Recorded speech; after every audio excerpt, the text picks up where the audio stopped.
Hello and welcome to smart learning.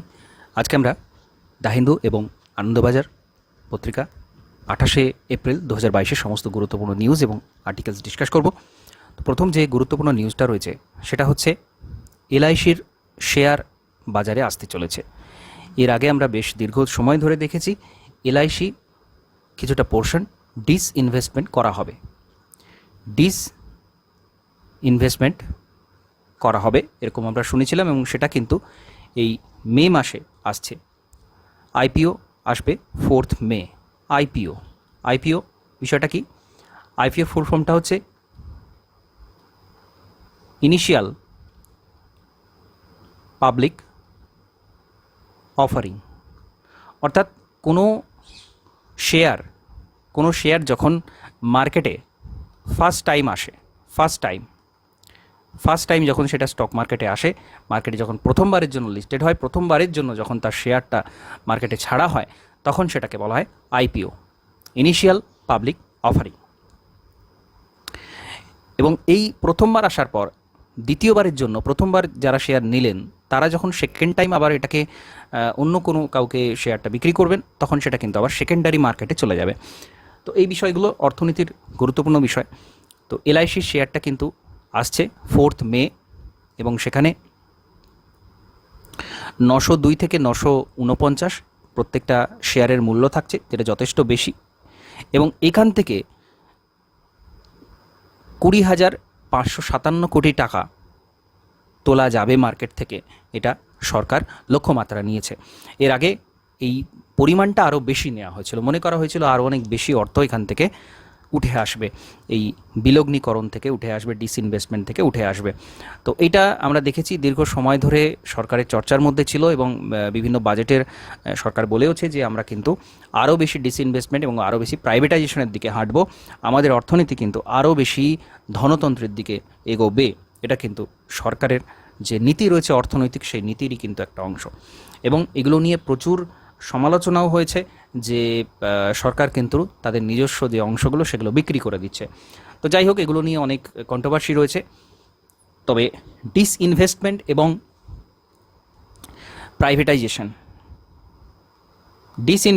প্রাইভেটাইজেশনের মধ্যে কিন্তু অনেক তফাৎ রয়েছে, আলাদা বিষয় দুটো। ডিসইনভেস্টমেন্ট যতক্ষণ পর্যন্ত 49% থাকে ততক্ষণ পর্যন্ত কিন্তু সেটা প্রাইভেটাইজেশন হয় না। যেই 51% শেয়ার যখন ছেড়ে দিচ্ছে, কোনো বেসরকারি সরকারি হাত থেকে বেসরকারি হাতে চলে যাচ্ছে, তখন আমরা সেটাকে প্রাইভেটাইজেশন বলতে পারি। তো বিষয়টা হচ্ছে এরকম। এবং এলআইসির আইপিওটা বাজারে আসবে, এরপর কিন্তু এটা নিয়ে আরও অনেক বেশি চর্চা চলবে এবং সরকার বিভিন্ন বেসরকারিকরণ করে দিচ্ছে কিনা সেটা নিয়ে কিন্তু আরও কন্ট্রোভার্সি হবে এবং নানা রকম আর্টিকেলস আমরা দেখতে পাবো। তো এটা গুরুত্বপূর্ণ ছিল অর্থনৈতিক দৃষ্টিভঙ্গি থেকে, এটা আমরা ডিসকাস করলাম। চলে যাব পরবর্তী খবরে।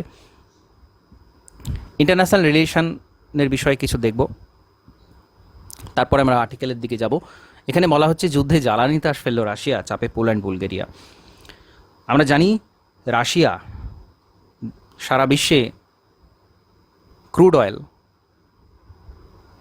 এবং গ্যাস, ন্যাচারাল গ্যাস কিন্তু একটা বড় প্রডিউসার রাশিয়া, এবং সারা বিশ্বে সাপ্লাই করে, বিশেষত ইউরোপে সাপ্লাই করে।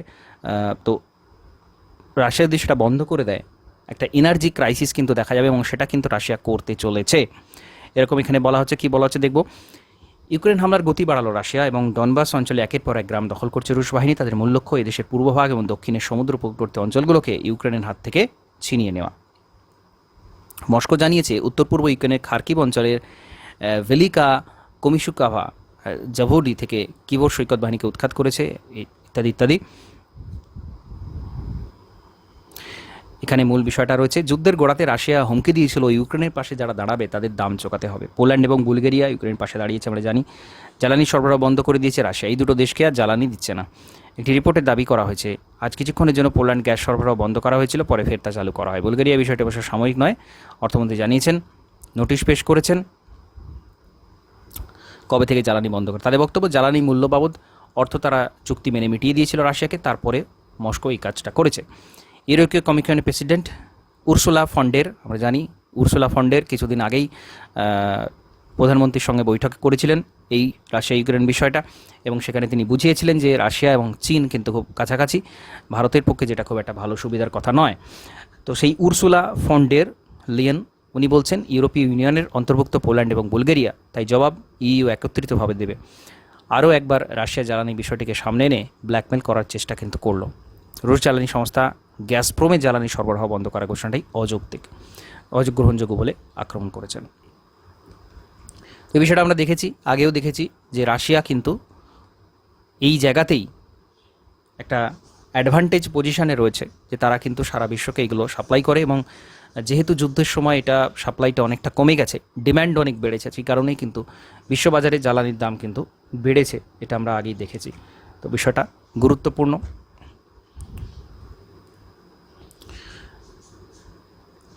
কাশ্মীর ইউক্রেন খোঁচা বরিস বিদ্ধ পার্লামেন্টে। তো বরিস জনসন ভারতে এসেছিলেন দুদিনের সফরে। ফিরে যাওয়ার পর তাকে কিছু প্রশ্নে বিদ্ধ হতে হচ্ছে। মানবাধিকার লঙ্ঘনের বিষয়টি নিয়ে নরেন্দ্র মোদীর সাথে তার কি কথা হলো, রাশিয়া ইউক্রেন যুদ্ধে ভারতের অবস্থান নিয়ে বরিস কী ভেবেছেন, এইসব প্রশ্নে ব্রিটিশ পার্লামেন্ট বিরোধীদের প্রশ্নমানের মুখে পড়েছেন। 1 ঘন্টা এই প্রশ্নোত্তর পূর্বে বরিস নিজে পার্লামেন্টে উপস্থিত ছিলেন না, তার তরফে হাজির ছিলেন বিদেশ মন্ত্রকের আধিকারিক ভিকি ফোর্ড। বরিসের অনুপস্থিতি নিয়ে বিরোধীদের চর্চা কম হয়নি। তো সুতরাং এখানে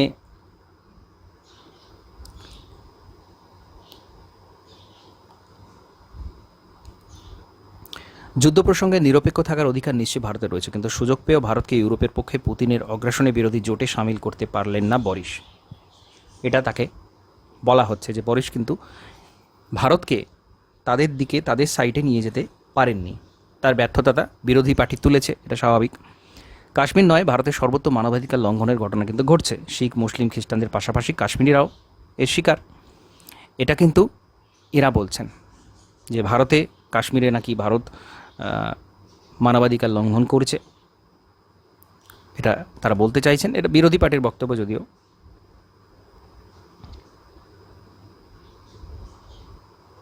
ভারতে জাহাঙ্গীরপুরের যে ঘটনা, উচ্ছেদের ঘটনা, যেটা আমরা দেখেছি এর আগে, বুলডোজার চালিয়ে যে বিচ্ছেদের ঘটনা, এবং সেটা নিয়ে নানা রকম কন্ট্রোভার্সি হয়েছে। বরিস জনসন সে ব্যাপারে ভারতকে কিছু বলেননি, এটা তাকে বলা হচ্ছে। তার বিরোধী পার্টিটা কিন্তু তার বিরুদ্ধে অভিযোগ তুলেছে। আচ্ছা, এখানে একটা আর্টিকেল রয়েছে, খুব ছোটো করে ডিসকাস করব। আর্টিকেলে কিন্তু কাদের কথা হচ্ছে, যারা কনস্ট্রাকশন ওয়ার্কার রয়েছেন, তারা কিন্তু মূলত তারা মুর্শিদাবাদ, মালদহ, মুর্শিদাবাদ এই সমস্ত জায়গা থেকে এসে থাকেন, এবং এই সমস্ত জায়গাতে বিশেষত কলকাতা এবং তার আশপাশের অঞ্চলে এরা কিন্তু বিভিন্ন নির্মাণ কাজের সাথে যুক্ত থাকেন। তো তাদের কথা এখানে বলা হয়েছে, তাদের নিত্যদিনের যে পরিশ্রম সেই কথা এখানে তুলে ধরা হয়েছে। এরপর আমরা চলে যাব দ্য হিন্দু ডিসকাশনে। States not passing on fuel duty cut to people. আমরা দেখেছি পেট্রোলের দাম কিন্তু ক্রমাগত ঊর্ধ্বমুখী, এবং সেখানে না কেন্দ্র না রাজ্য কেউ ব্যবস্থা নিচ্ছে না। কেন্দ্রের কি যুক্তি রয়েছে? কেন্দ্রের যুক্তি হচ্ছে অয়েল বন্ড বিষয়টা কি? পূর্বতন সরকার, এর আগের সরকার, তারা অয়েল বন্ড জারি করেছিল মার্কেট থেকে অর্থ তোলার জন্য অয়েল বন্ড জারি করেছিল, এবং সেই অয়েল বন্ড জারি করার অর্থে তারা অর্থ প্রদান করত কাদের?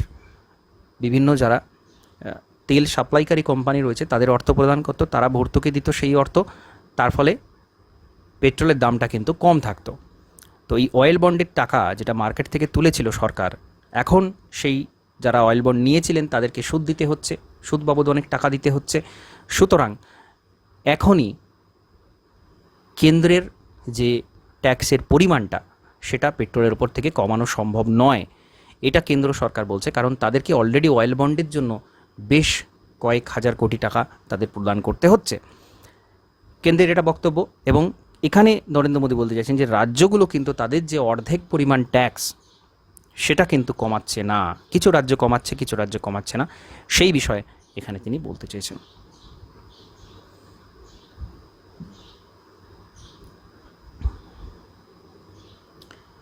বিভিন্ন নানান ধরনের খবর রয়েছে, এগুলো আমাদের পক্ষে গুরুত্বপূর্ণ নয়।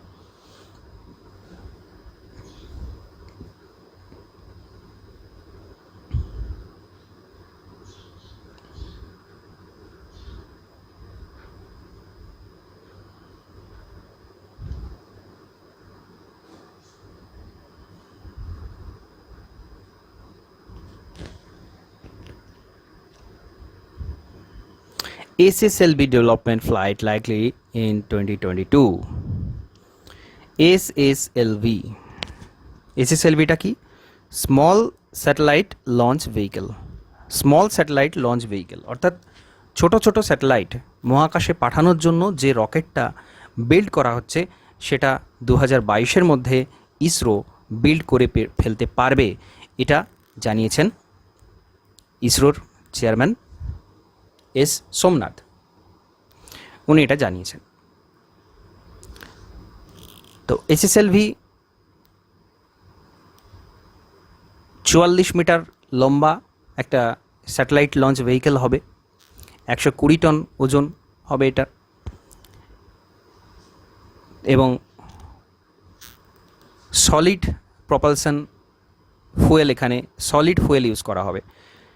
3টে স্টেজেই সলিড ফুয়েল ইউজ করা হবে, এটা বলা হচ্ছে। তো এখানে কিছু স্পেসিফিকেশান দেওয়া রয়েছে এই SSLV স্পেসিফিকেশনটা একটু মনে রাখতে হবে। স্পেসিফিকেশানটা এখানে আর গুরুত্বপূর্ণ সেরকম কিছু নেই, কিন্তু SSLV আসবে, এটা গুরুত্বপূর্ণ একটা বিষয়।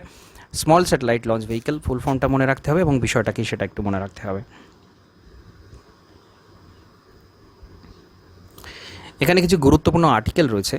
Building back to avert a learning catastrophe. তো প্যান্ডেমিকের সময় শিক্ষা দীক্ষা যে ভয়ানক ক্ষতি হয়ে গিয়েছে সেই বিষয়ে এখানে চন্দ্রকান্ত লাহারিয়া এখানে অথর, তিনি বিভিন্ন বিষয়ে তুলে ধরেছেন কি কি সমস্যা হয়েছে এবং কীভাবে সেটা ওভারকাম করা যেতে পারে সেই নিয়ে এখানে কিছু বলছেন।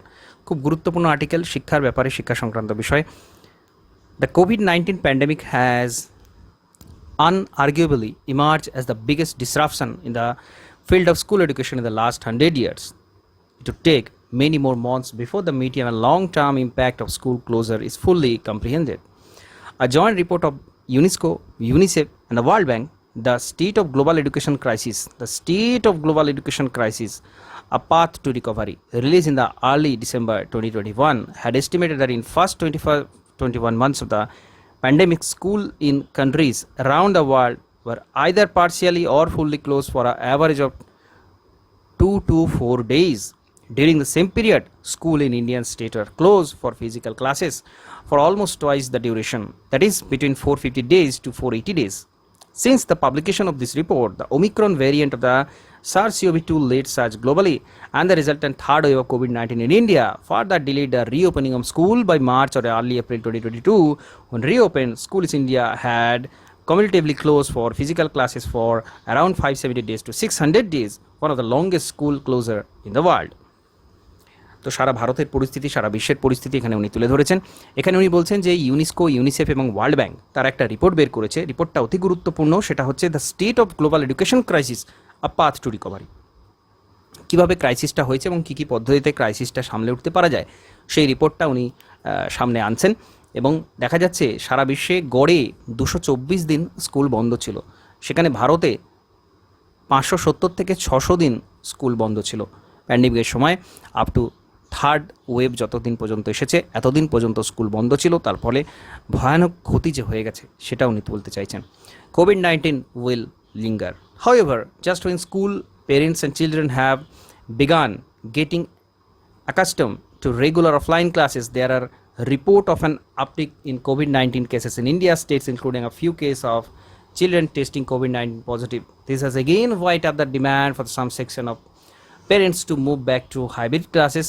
There have been struggles for the practical closure of school or even temporary but full closure of school if there are a few cases of COVID-19 in school. In fact, a few private schools have been moved to the hybrid mode. তো COVID-19 খোলার পরেও আবারও অনেকে infected হতে দেখা গেছে, তার ফলে আবারও নতুন করে স্কুল বন্ধ হয়েছে। এখানে উনি এই বিষয়টা তুলে ধরতে চাইছেন। Average outcome are low, what are the challenges. তো এখানে যে অনলাইন সিস্টেমটা আনা হয়েছিল সেখানে সবার পক্ষে জয়েন করা সম্ভব হয়নি, সেটা একটা বিষয়। আর এই যে প্রচুর গ্যাপ পড়ে গেছে, এর ফলে কি কি সমস্যা হচ্ছে, চ্যালেঞ্জ কি কি রয়েছে? The recurring disclosure on whether to move to hybrid class or when to close school is providing a big distraction for more pressing challenges in school education, namely the learning loss. It is time we plan and act to ensure learning recovery. First, the reopening of school does not mean that all children have begun returning to school. It is time the education department is every state led the process so as to ensure that every school in every district ensure no child has dropped out from the education system. Drop আউটটাকে বন্ধ করতে হবে, যেটা দেখা গেছে, যেটা আমরা কিছুদিন আগে দেখছিলাম একটা রিপোর্টে দেখা যাচ্ছে যে ওয়েস্ট বেঙ্গলে কিন্তু যথেষ্ট পরিস্থিতি খারাপ। সেখানে কিন্তু যারা প্যান্ডেমিকের আগে স্কুলে আসতো সেখানে কিন্তু 100% তাদের কিন্তু উপস্থিতি নেই, অর্থাৎ প্রচুর স্কুল ছুট বেড়েছে। তো সেই জায়গাটা কিন্তু উনি তুলে ধরেছেন এবং আমাদের স্টেটগুলোকে, প্রত্যেকটা স্টেটকে, প্রত্যেকটা একেবারে গ্রাউন্ড লেভেল পর্যন্ত প্রত্যেককে দায়িত্ব নিতে হবে যাতে করে স্কুল ড্রপ আউট না হয়ে যায়। সোশ্যাল মরাল রেসপন্সিবিলিটি একটা রয়েছে, তো সকলকে এগিয়ে আসার কথা উনি বলছেন এখানে। এই যে রিপোর্টটার কথা, মূলত এই রিপোর্টের ভিত্তিতে উনি এই সমস্ত লিখেছেন। তো এই রিপোর্টটা আমাদের জানতে হবে, এমসিকিউতে জিজ্ঞাসা করা হতে পারে, প্রিলিমস মেন্স দু জায়গাতেই জিজ্ঞাসা করা হতে পারে। তো একটা গুরুত্বপূর্ণ অংশ এখানে রয়েছে।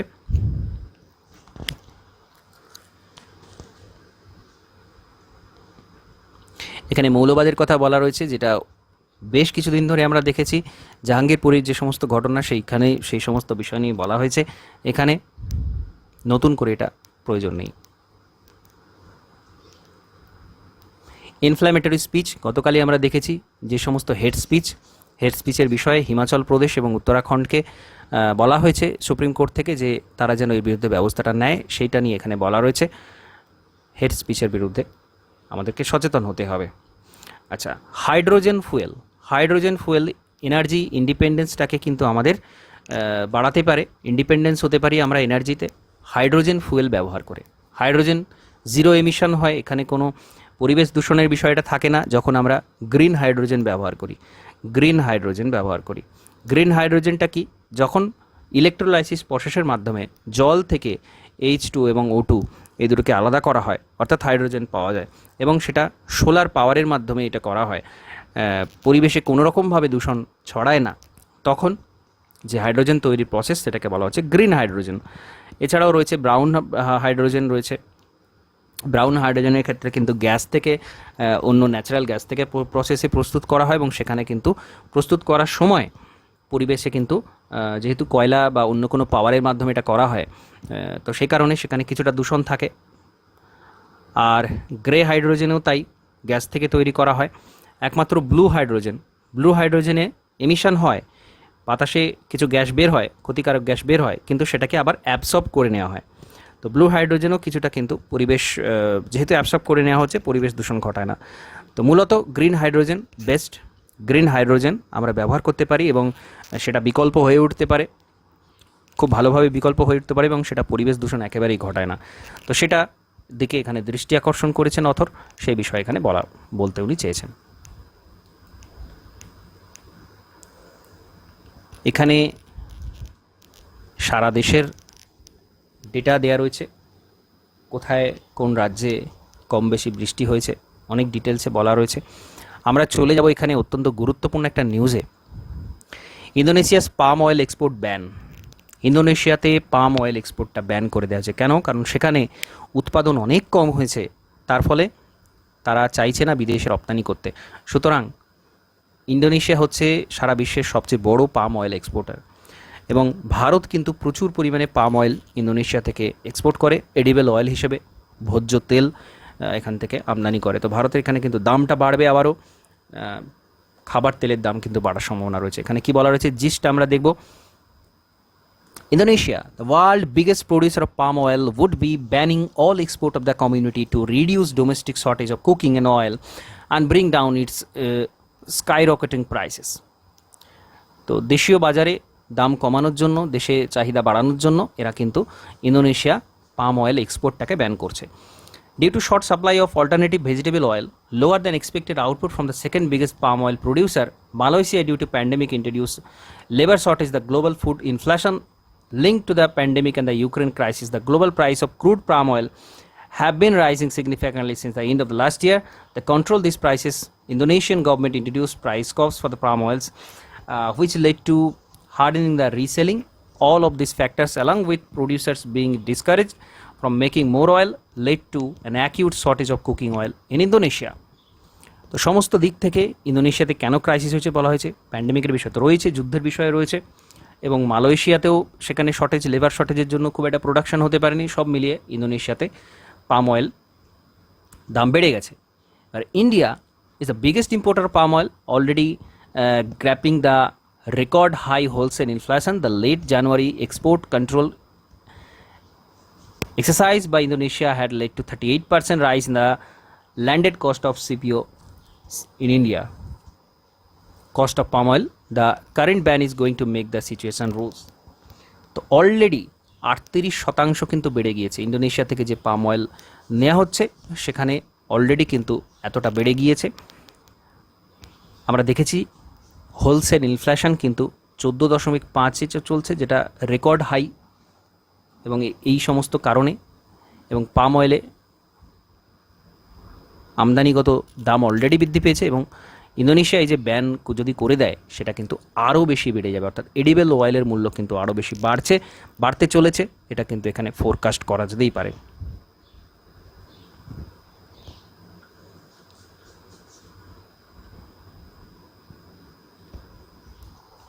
A look at health, child and adolescents healthcare system.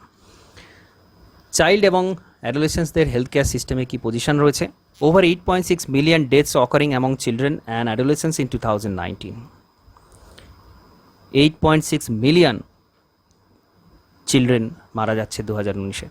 R new Lancet series call attention to the crisis in the children and adolescents sector outlining for a complete rehaul of the health care system. The paper in the series take a broad span, expensive view of situation. The paper looks at the effects of early life poverty on the growth of development of children, highlights the huge inequalities in the system and suggests redesigning service delivery to maximize outcome. The authors, while calling for effort to reimagine the delivery of service that will help children thrive, mentioned that a piecemeal approach catering only to certain age group may not be the best way to handle a crisis in healthcare. তো health care এদের জন্য, অ্যাডোলেসেন্সদের জন্য, চিলড্রেনদের জন্য health কেয়ারের উপর যথেষ্ট জোর দেওয়ার প্রয়োজন আছে। শুধুমাত্র একটা নির্দিষ্ট বয়সের নয়, সম্পূর্ণভাবে 0 থেকে 20 বছর পর্যন্ত, যেটাকে চিলড্রেন এবং চিলড্রেন প্লাস অ্যাডোলেসেন্স, 0 থেকে 20 বছর এজের সমস্ত যারা রয়েছে তাদের জন্য কিন্তু হেলথ কেয়ার ব্যবস্থাটা যত ভালো করতে হবে, কারণ প্যান্ডেমিকের সময় অলরেডি কিন্তু সমস্ত এগুলো ভেঙে পড়েছে, সেগুলোর ওপর আরও গুরুত্ব দিতে হবে, এরকমই বলতে চাওয়া হয়েছে। Birth date reporting to be automated. Birth এবং ডেটের রিপোর্টটা কিন্তু অটোমেটিক করার কথা বলা হচ্ছে, যেটা খুব বড় একটা গুরুত্বপূর্ণ উদ্যোগ বলে মনে করা হচ্ছে, যেখানে আলাদা করে কিন্তু ন্যাশনাল পপুলেশন রেজিস্টারের মাধ্যমে এটা লিঙ্ক করে দিয়ে এই সিস্টেমটা বিল্ড করা হয় বলা হচ্ছে। অর্থাৎ একটা শিশু নতুন জন্মানোর সাথে সাথেই কিন্তু তার তথ্যটা সঙ্গে সঙ্গে চলে যাবে এবং তার কিন্তু নথিভুক্তিকরণ সেখানেই হয়ে যাবে। অর্থাৎ কত জনসংখ্যা, কারেন্ট জনসংখ্যার রেটটা আমরা কিন্তু সাথে সাথেই জেনে যাব, এরকম একটা সিস্টেম তৈরি কথা কিন্তু এখানে বলা হচ্ছে। এবং ডেথের ক্ষেত্রেও তাই, মৃত্যুর ক্ষেত্রেও তাই, সাথে সাথেই কিন্তু সেই রিপোর্টটা চলে যাবে। এটা একটা গুরুত্বপূর্ণ বিষয়। এই সিস্টেমটা কিন্তু বিল্ড করার কথা চলছে।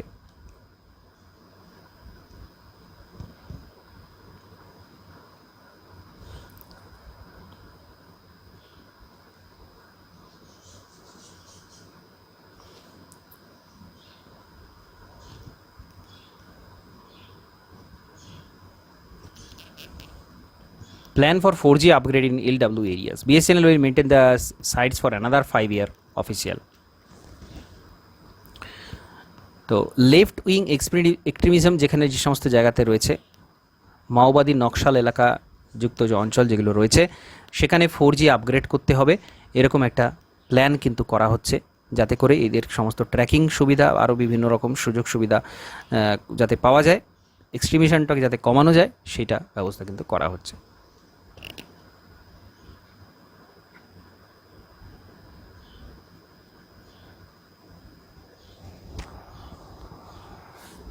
এখানে একই নিউজ যেটা আমরা বাংলাতে অলরেডি ডিসকাস করেছি সেটা এখানে বলা রয়েছে যে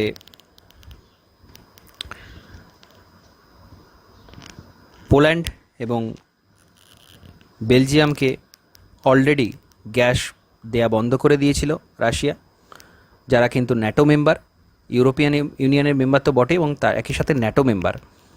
তো ন্যাটো আমরা জানি নর্থ আটলান্টিক ট্রিটি অর্গানাইজেশন, এদের যে সামরিক চুক্তি রয়েছে সেখানে একজন দেশের বিরুদ্ধে আক্রমণ করা মানে সমস্ত ন্যাটোভুক্ত কান্ট্রিকে আক্রমণ করা।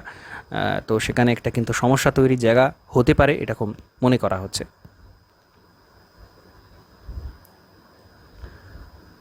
এলআইসি 3.5% ডিসইনভেস্টমেন্ট করা হবে, যেটা আমরা অলরেডি দেখলাম, সেটা পরিমাণটা 3.5%, এবং এর যে শেয়ারের মূল্য সেটা 902 থেকে 949 থাকবে। এর একটা গুরুত্বপূর্ণ বিষয়।